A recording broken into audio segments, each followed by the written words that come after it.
The autumn wind cut through the Wyoming territory like a blade, carrying with it the promise of a harsh winter ahead. Sarah Mae Thompson sat huddled against the weathered fence post at the edge of Ezra Mitchell's wheat field, her threadbare dress offering little protection against the bitter cold. At 12 years old, she had already learned that life on the frontier showed no mercy to the weak, the poor, or the orphaned. Her small frame trembled not just from the cold, but from the gnawing hunger that had been her constant companion for the past 3 days. The Mitchell farm stretched out before her like a golden sea, the wheat ready for harvest swaying in the wind. It was a sight that should have filled her with hope, but instead reminded her of everything she had lost. Just 2 months ago, she had been living with her aunt in the small settlement of Cedar Ridge. But when consumption took the older woman, Sarah found herself alone in a world that had little patience for charity. The townspeople had been kind enough at first, but as the days turned to weeks, their sympathy wore thin, and their own struggles took precedence over the welfare of one orphaned girl. She had been walking for days now, following the dusty trail that connected the scattered homesteads and ranches of the territory. Her worn boots had holes that let in the cold and stones, and her stomach felt like it was eating itself from the inside. The last real meal she could remember was a piece of stale bread and some watery soup from the church in Cedar Ridge, given to her by Reverend Williams before she had set out on her journey to nowhere in particular. Her lips were chapped and bleeding, her hands raw from the cold, and her dark hair hung in tangles around her gaunt face. The sun was beginning its descent toward the horizon, painting the sky in shades of orange and purple that reminded her of the sunsets she used to watch with her parents from the porch of their little cabin. That seemed like a lifetime ago now, though it had only been 4 years since cholera had swept through their town like the angel of death, taking her mother first, then her father just 3 days later. She had been 8 years old then, old enough to understand that she was alone but too young to truly comprehend what that meant. Her Aunt Margaret had been a good woman, stern but fair, with calloused hands and a practical nature that had served her well on the frontier. She had taken Sarah in without complaint, raising her alongside her own 3 children, teaching her to read and write, to sew and cook and tend a garden. Margaret had never been one for sentiment or soft words, but she had provided stability and structure, a roof over Sarah's head and food in her belly. Then the consumption came, creeping into Margaret's lungs like smoke, stealing her breath and her strength day by day. Sarah had watched helplessly as the woman who had been her anchor wasted away, coughing up blood and growing thinner with each passing week. In those final days, Margaret had called Sarah to her bedside, her voice barely a whisper. "You're stronger than you know, child," she had said, gripping Sarah's hand with what little strength remained. "Promise me you'll remember that. Promise me you'll find good people to help you, because there are good people in this world, even if they're hard to find sometimes." Sarah had made that promise, not knowing then how hard it would be to keep. After Margaret's death, her eldest son had made it clear that there wasn't room for an extra mouth to feed, especially with winter coming and crops failing. The other townspeople had tried to help, but everyone had their own struggles, their own families to worry about. Sarah had found herself passed from house to house, staying a few days here, a week there, always feeling like an unwelcome burden despite the kindness of her temporary hosts. Finally, she had decided to strike out on her own, remembering stories her father used to tell about opportunities in the Western territories, about good land and decent people who would give a hard worker a chance. She had left Cedar Ridge with nothing but the clothes on her back and a small bundle containing her few possessions, a photograph of her parents, a well-worn Bible that had belonged to her mother, and a letter of recommendation from Reverend Williams that she hoped might help her find work somewhere. That had been 8 days ago, and now she sat by this stranger's fence, too weak to go much further, too proud to beg, and too scared to approach the farmhouse she could see in the distance with smoke rising from its chimney. She closed her eyes and tried to summon the strength to keep moving, but her body felt like it was made of lead. The sound of hoofbeats made her eyes snap open. A rider was approaching, silhouetted against the setting sun. Sarah pressed herself closer to the fence post, hoping to remain invisible, but knowing it was probably too late. Experience had taught her that strangers on the frontier could be either salvation or damnation, and she had encountered more of the latter than the former in her short life. The rider came closer, and Sarah could see it was a tall man on a chestnut horse. He wore the practical clothing of a working rancher, his leather chaps scuffed from years in the saddle, his hat pulled low against the wind.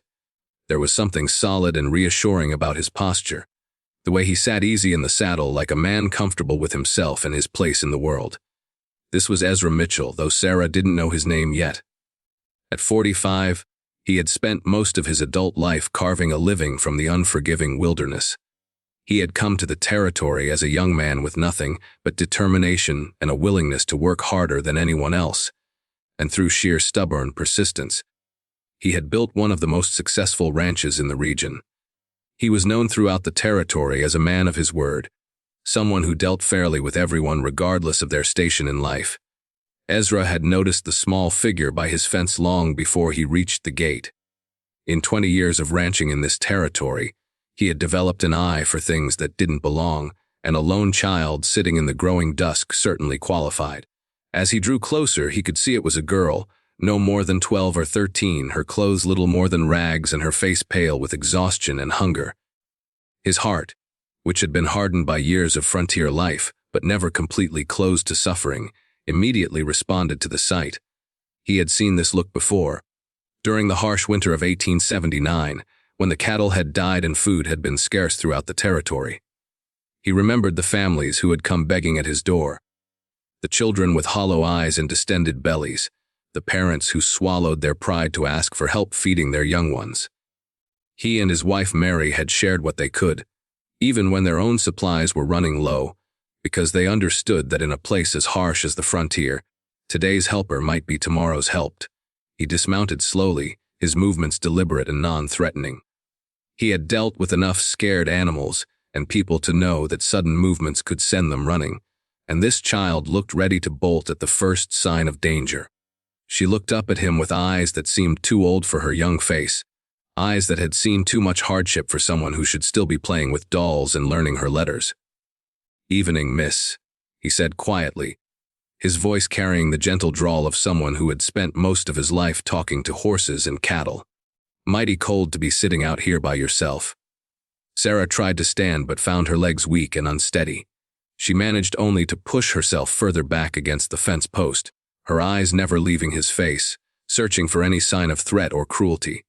She had learned to read faces quickly and accurately, and what she saw in this man's weathered features gave her a tiny spark of hope. There was kindness there and concern, but also the kind of strength that came from a lifetime of facing down challenges and not backing down. "I'm sorry, mister," she whispered, her voice barely audible above the wind. "I didn't mean no harm. I was just resting for a spell." Ezra crouched down to her level, careful to maintain some distance so as not to frighten her further.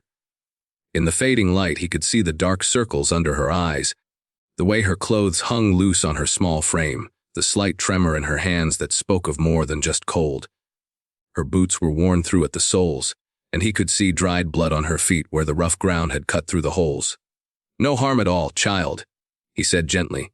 "This is my land, but you're welcome to rest here as long as you need. I'm wondering, though, where are your folks? Seems mighty dangerous for a young lady to be out here alone as night's coming on." Sarah's face crumpled slightly at the mention of folks.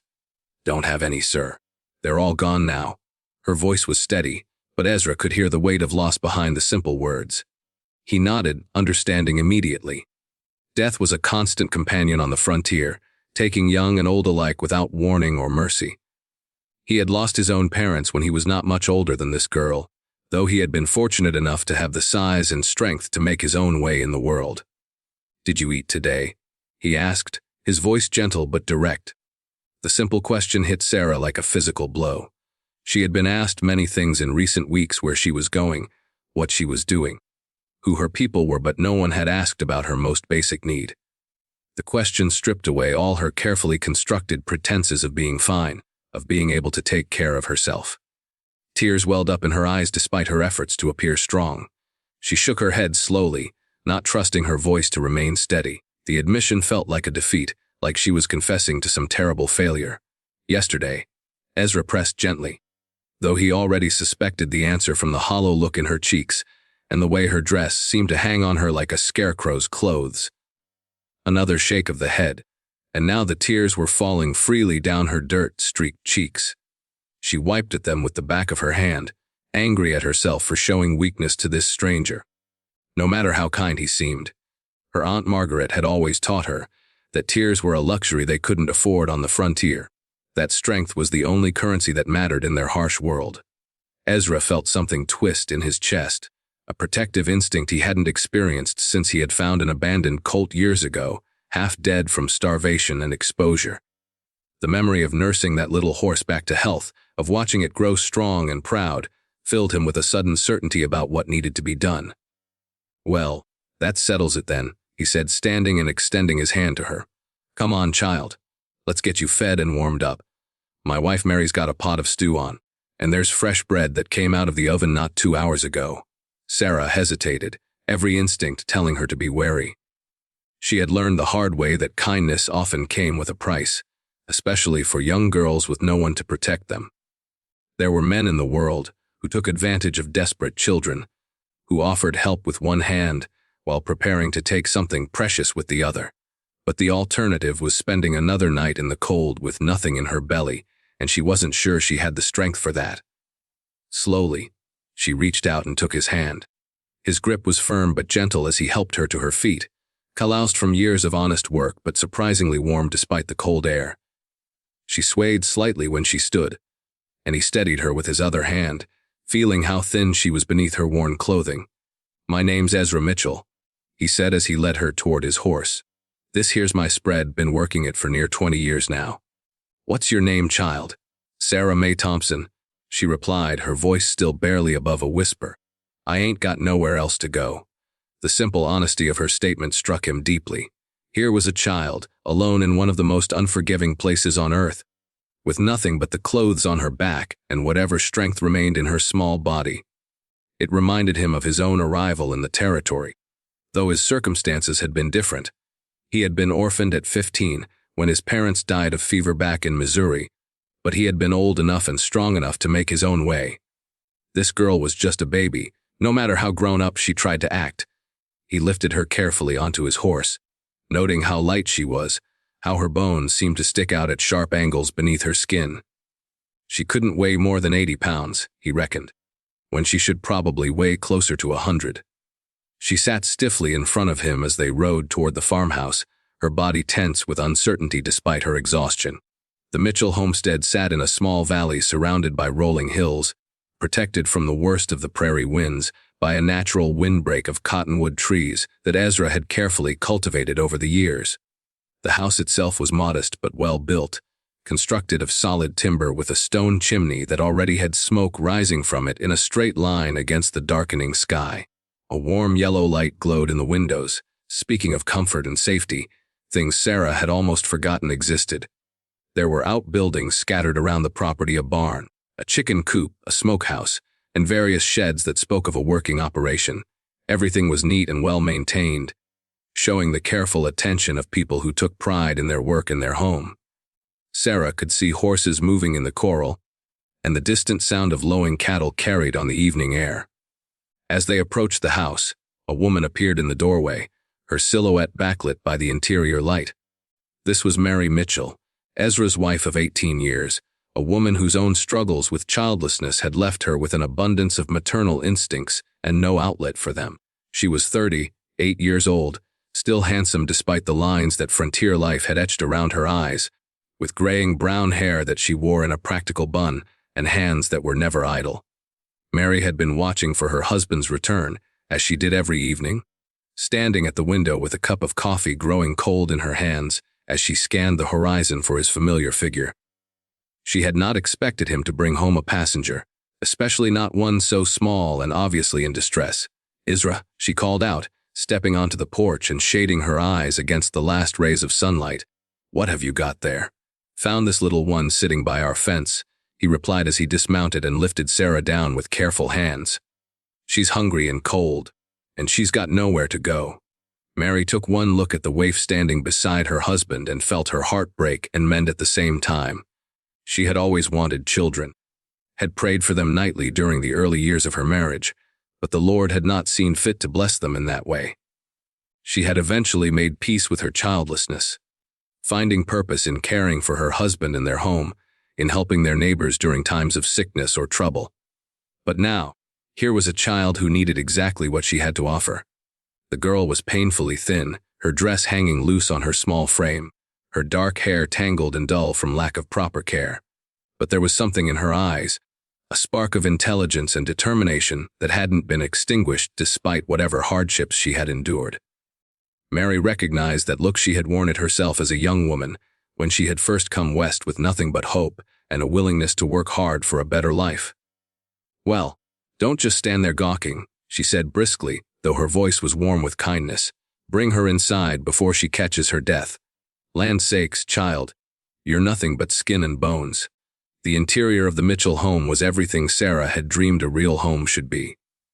The main room served as both kitchen and living area, with a large stone fireplace crackling merrily and casting dancing shadows on the whitewashed walls.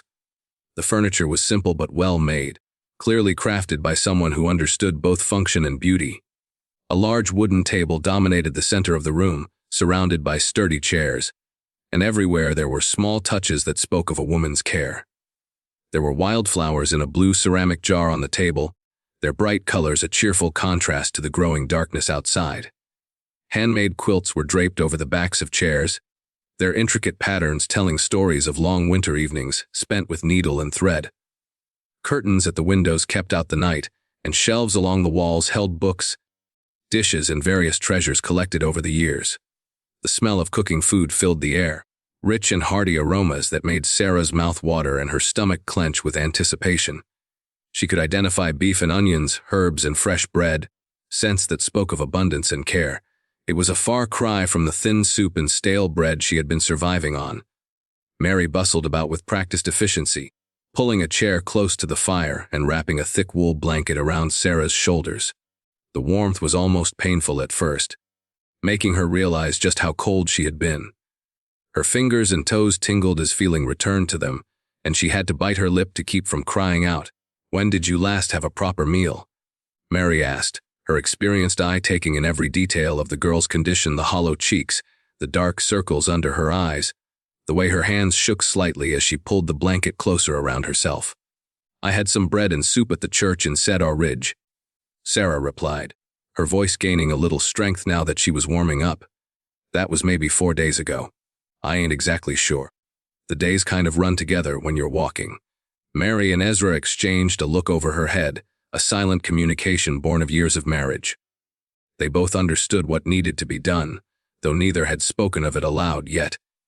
They had talked many times over the years about their inability to have children, about the emptiness that left in their lives despite their love for each other and their satisfaction with the life they had built together.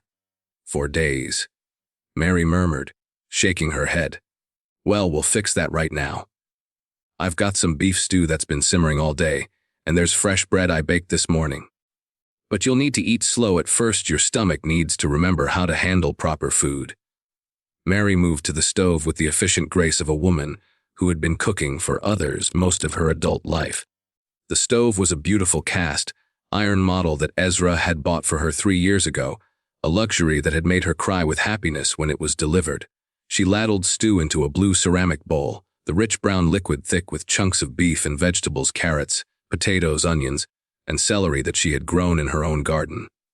As the aroma of the food filled the air even more strongly, Sarah felt her mouth water and her stomach clench with desperate hunger. When Mary placed the bowl in front of her along with a thick slice of fresh bread still warm from the oven, she had to force herself not to wolf it down like a wild animal. The first spoonful was like a revelation, rich and flavorful and filling in a way that made her realize just how empty she had been. The stew was perfectly seasoned, the meat tender enough to cut with a spoon, the vegetables cooked until they were soft but not mushy. The bread was golden brown with a crisp crust that gave way to soft, warm interior, and when she spread butter on it, the dairy richness was almost overwhelming after days of having nothing. While Sarah ate, Mary and Ezra sat at the table with her, not eating themselves but simply keeping her company. They asked gentle questions about where she had come from and how she had ended up alone, and gradually, between careful spoonfuls of stew, the story came out. Her parents had been farmers, working a small homestead outside a town called Millfield. Her father had been a quiet man who loved the land, who could coax crops from even the poorest soil through patience and hard work. Her mother had been the town schoolteacher before she married, a woman who filled their little cabin with books and learning, who taught Sarah to read before she was 5 years old. They were good people, Sarah said, her voice soft with memory. Daddy used to say that the measure of a man wasn't how much land he owned or how much money he had in the bank, but how he treated folks who couldn't do nothing for him in return. And Mama, she always said that education was the one thing nobody could ever take away from you, no matter what else happened. The cholera had come in the summer of 1875, spreading through their small community like wildfire. Sarah's parents had helped nurse their neighbors, sharing what medicine they had, sitting with the sick and dying even when it became clear that they were risking their own lives. They had died within 3 days of each other, holding hands in the bed they had shared for 15 years of marriage. Then I went to live with Aunt Margaret. Sarah continued, taking another careful spoonful of stew. She was Daddy's older sister. She had 3 boys of her own and a husband who worked in the mill, but she took me in without complaint. She wasn't much for hugging or soft words, but she was fair, and she made sure I had what I needed. Margaret had been a practical woman who believed in the value of hard work and self-reliance. She had taught Sarah to cook and clean, to tend a garden and preserve food for winter, to sew and mend and make do with what they had. Under Margaret's stern but loving guidance, Sarah had grown from a grieving 8-year-old into a capable young woman who could hold her own in the demanding world of frontier life. Then Aunt Margaret got the consumption, Sarah said, her voice dropping to barely above a whisper. She lasted about 6 months, getting weaker and weaker. The coughing got so bad toward the end that she couldn't hardly sleep. Before she died, she made me promise to be strong and to find good people to help me. She said there were good people in the world, even if they were hard to find sometimes. Your aunt was a wise woman, Ezra said quietly, his own voice rough with emotion. And you kept your promise to her. You were strong and you found us. The simple statement made Sarah's eyes fill with tears again. But these were different from the tears she had shed earlier.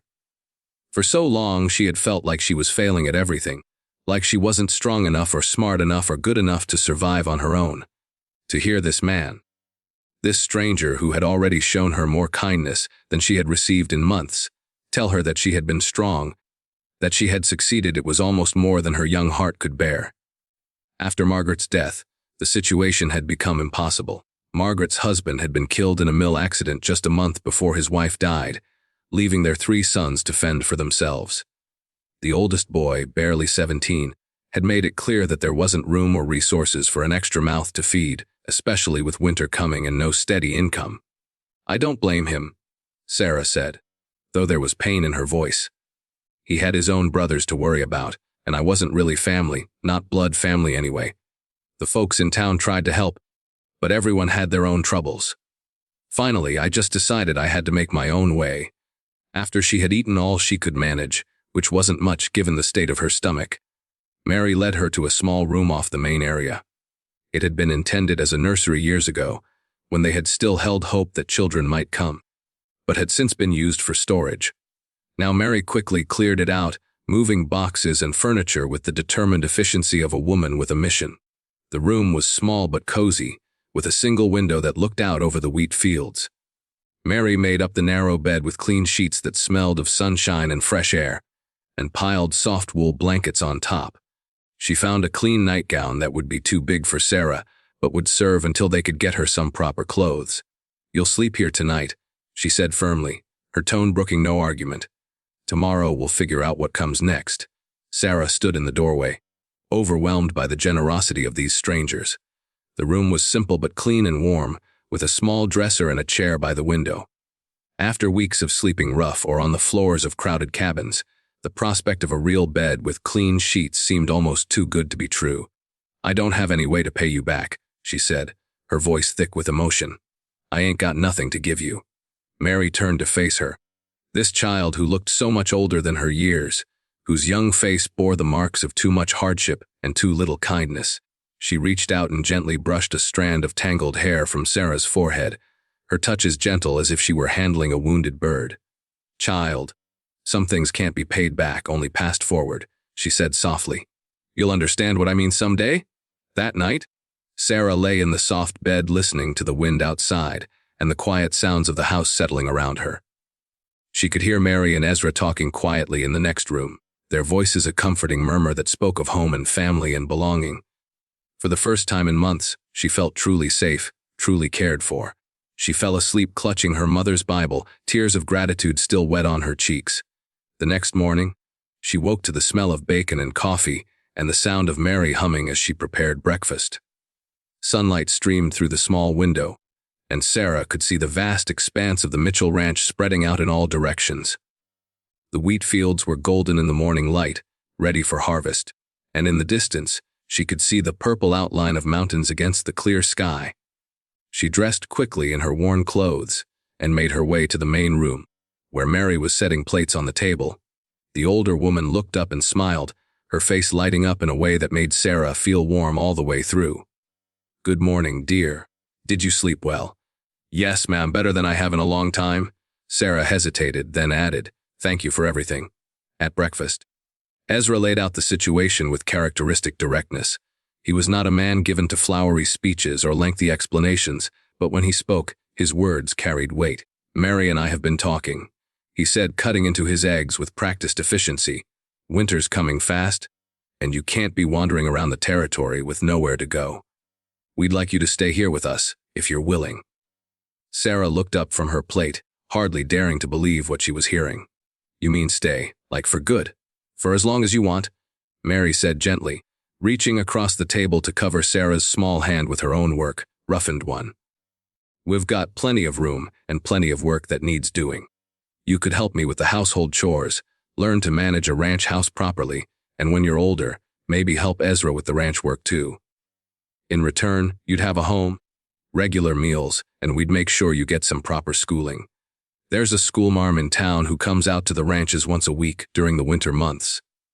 Ezra added, his gruff voice softening slightly, "Miss Patterson. She's been after me for years to send any children I might have to her lessons. She'd be right pleased to have a student as bright as you seem to be." Sarah felt like her heart might burst from her chest.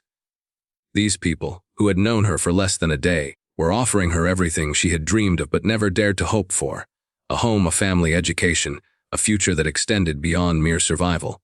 "Why?" she whispered, her voice breaking slightly. "Why would you do this for me? I'm nobody special. I'm just an orphan with nothing to offer." Mary's eyes filled with tears, and she squeezed Sarah's hand more tightly. "Child, everyone is special to someone, and sometimes the Lord puts people in our path for reasons we don't understand right away. Ezra and I never had children of our own, though we wanted them something fierce. Maybe you're the reason why, maybe we were meant to wait for you." The words hung in the air like a benediction, and Sarah felt something deep inside her chest loosen and warm. For so long, she had believed that she was a burden, that she was unwanted and unloved, that her very existence was somehow a mistake. To discover that she might actually be a blessing to someone else, that her arrival might be filling a void rather than creating a problem, was more than her young heart could fully process. The tears came then, but they were different from any tears she had shed before. These were tears of relief and gratitude and hope, tears that washed away months of fear and loneliness and despair. She wept for her parents and her aunt, for all the losses and hardships she had endured, but also for the unexpected gift of finding a place where she belonged. Mary rose from her chair and came around the table, gathering Sarah into her arms like she was a much smaller child. Sarah melted into the embrace, allowing herself for the first time in years to be truly vulnerable, to accept comfort and love without reservation or fear. "We'll make it legal and proper," Ezra said gruffly, his own eyes suspiciously bright. "Adoption papers and everything. You'll be a Mitchell if that suits you." "Sarah May Mitchell," Sarah whispered against Mary's shoulder, testing the sound of it. It felt right, like a piece of herself that had been missing had finally clicked into place. The days that followed passed in a blur of new experiences and small miracles.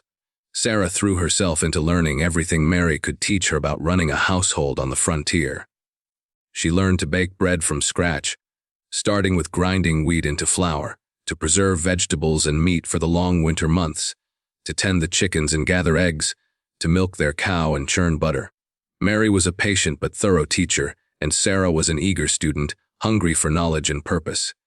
She had always been quick to learn, but now she had motivation beyond mere survival.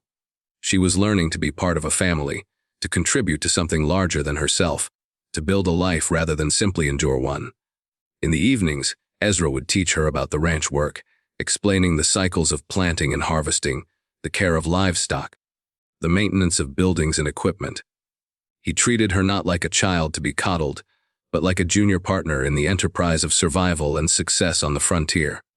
A person needs to be able to take care of themselves out here, he told her one evening as they walked the fence line, checking for damage from the recent storms. Man or woman, adult or child, it don't matter. The land don't care about your age or your gender. It only cares about whether you're strong enough and smart enough to make it through another day. Miss Patterson proved to be everything Ezra had promised and more. She was a small, stern woman in her 50s who had come west to teach after losing her husband and son in the war between the states. She had a sharp mind and little patience for laziness or excuses, but she recognized immediately that Sarah had a quick intelligence that had been starved for proper nourishment. This child has been neglected educationally, she told Mary after Sarah's first lesson, speaking as if Sarah weren't sitting right there. But she's bright as a new penny and hungry to learn. Give me a year, and I'll have her reading and writing at the level of children twice her age.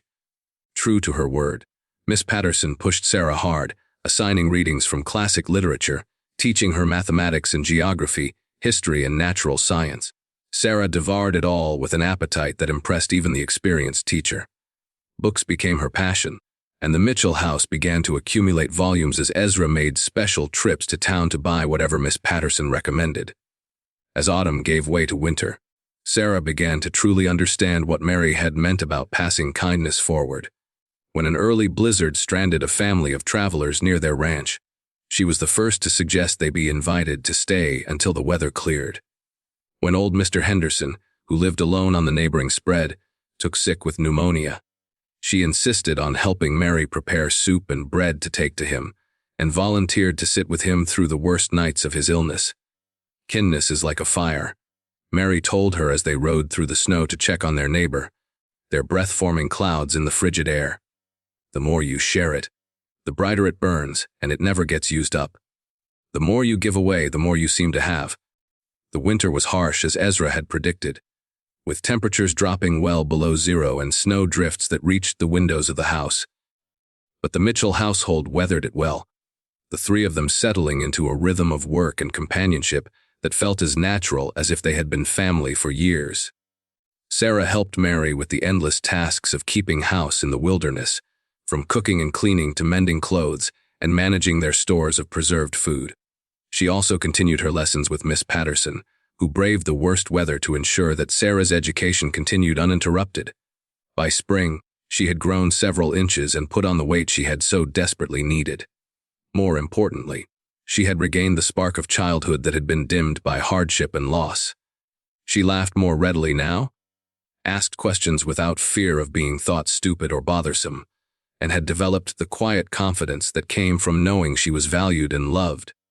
The real test came during the spring roundup, when several of the neighboring ranchers gathered to help each other brand the new calves and select cattle for market. It was backbreaking work that lasted from dawn until well past dark, with 20 or more men to feed and care for. Sarah worked alongside Mary and the other ranch wives, handling the cooking and camp duties with the skill of someone much older. She organized the other women, planned menus that would provide enough nutrition for men doing hard physical labor, managed supplies and coordinated the complex logistics of feeding a small army in the middle of nowhere.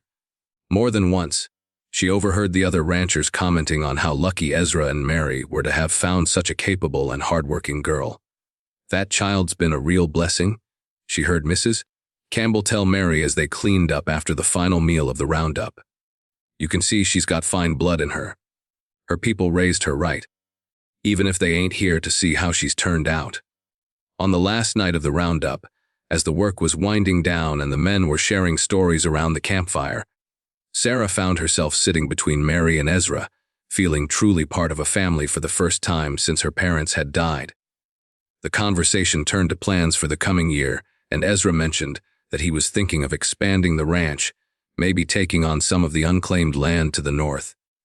Course, I'll need more help if I'm going to run a bigger operation, he mused, glancing at Sarah with a smile that transformed his weathered face. Reckon I might need a partner. Someone who knows the land and the work and isn't afraid of putting in long days.